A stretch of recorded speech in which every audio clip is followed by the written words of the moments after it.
Can yoga improve your willpower? So in this video, I'm going to discuss this because it's not that you're going to practice yoga and automatically, your willpower is going to develop.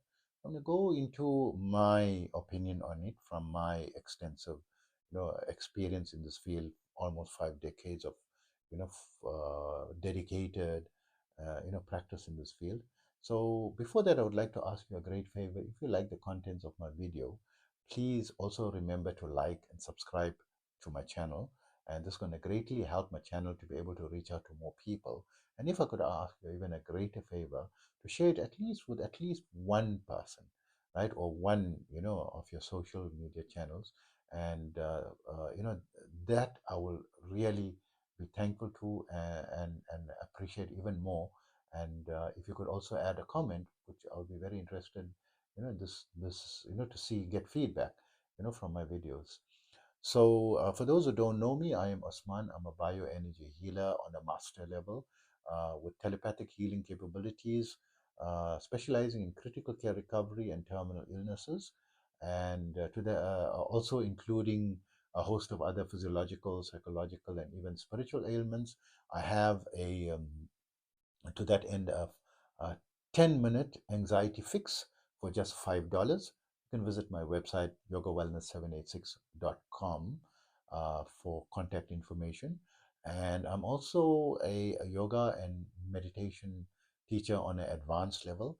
um, I've been practicing this art form for almost 50 years and teaching for 44 years. In that period, I've studied under various masters from different schools of thought, from different cultures and across the globe.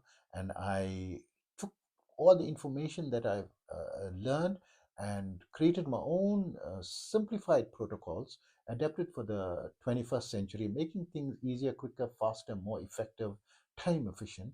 To that end, I now have, students in over 100 countries to date, and I have a 5-minute yoga and meditation protocol which you can download for free by visiting my website yogawellness786.com in exchange for subscribing to my blog.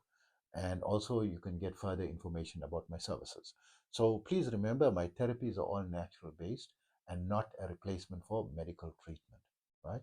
So coming back to this question on improving the willpower.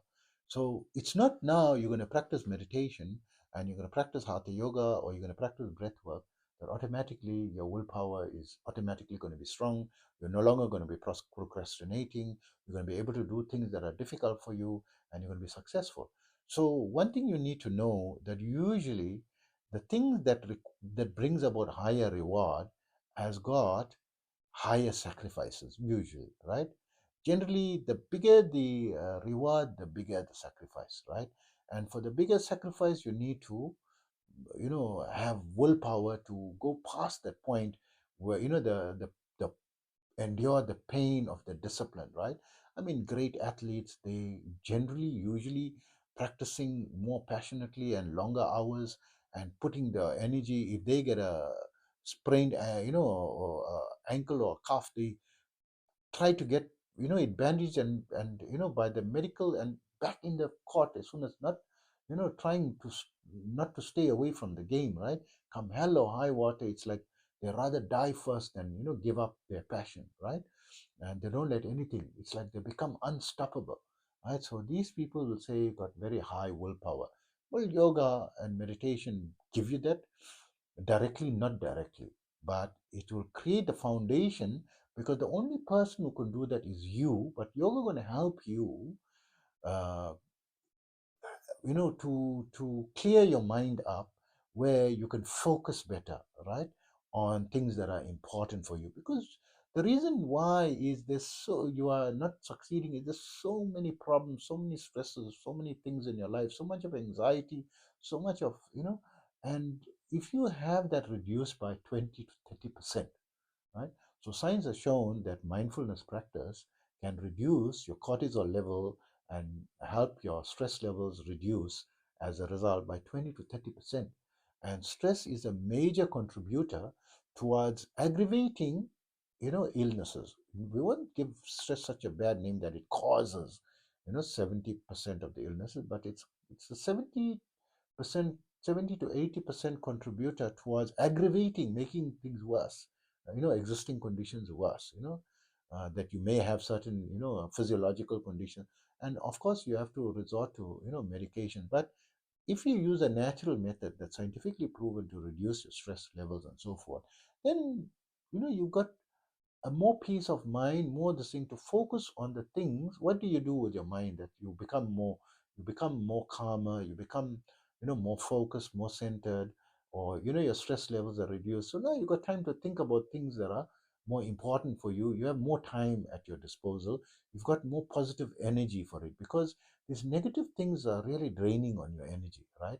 You need that energy, that motivation. So then when you listen to the motivational, videos and the motivational programs, it's going to help you more to take action because your stress levels are reducing. So this is how yoga and meditation going to indirectly help you improve your willpower with the caveat that you're going to practice it with that thing you're going to use proven motivational courses. You can even get them free, right? Online. You can download, Think and Grow Rich. There's many of Tony Robbins. I really love Tony Robbins, right? Old seminars. I mean, you rather start with something free first before you invest, in something. Try it out, and if it's going to work for you, imagine the latest one, the paid ones, right? It's going to work even better because they even have mentors and counselors and all that you can reach out to, in current programs that they have available online with Tony. I'm not getting any affiliate link and so forth. And there's people like Bob Proctor, Napoleon Hill, people who wrote books, right? Think and Grow Rich, and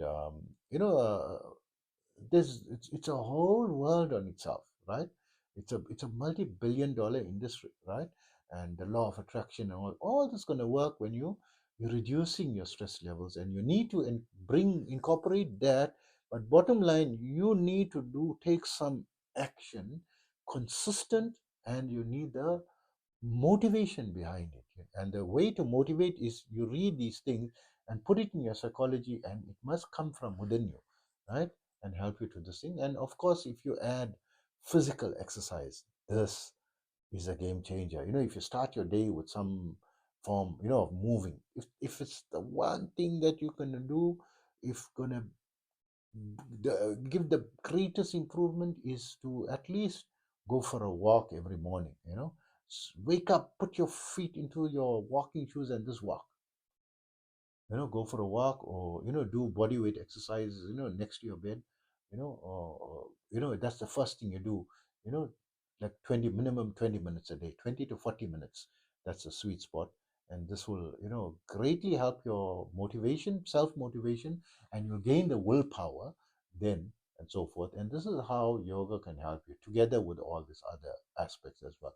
So without yoga, it's very difficult to get, because your depression is bringing you down. You need something to handle it together with medical treatment, of course, right? You need medical treatment, if it is severe, or even if it's not severe, check with your doctor first, right? These therapies are not replacement for medical treatment. So I hope that information helps you. Take care of yourself always.